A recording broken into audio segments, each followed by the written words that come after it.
நான் வாழ்ந்தால் இஸ்லாம் வாழ வேண்டும். அப்படிதானே சஹாபாக்கள் வாழ்ந்தாங்க.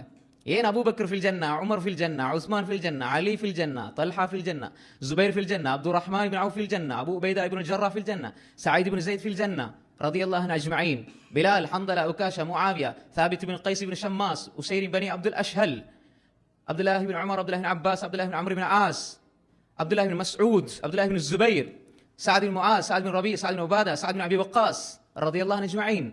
ஒரு ஹதீஸ்ல தான் 10 பேர். ஒரு ஹதீஸ்ல 10 பேர் ரசூல் ஸல்லல்லாஹு அலைஹி வஸல்லம் சொர்க்கவாதினாங்க. அது மேலதிகமாக சொன்ன எத்தனையோ சஹாபாக்கள் சொர்க்கவாதிகள் நேரடியாக ஹதீஸ்ல. பிலால், சொர்க்கத்தில் உங்களோட பாதரட்சையினுடைய சப்தத்தை எனக்கு முன்னால கேட்டேன் ரசூல் ஸல்லல்லாஹு அலைஹி வஸல்லம் சொன்னாங்களா இல்லையா? உமர், சொர்க்கத்தில் ஒரு மாளிகையை பார்த்தேன், அது உங்களுக்கு என்று சொல்லப்பட்டது, பார்த்தாங்களா இல்லையா?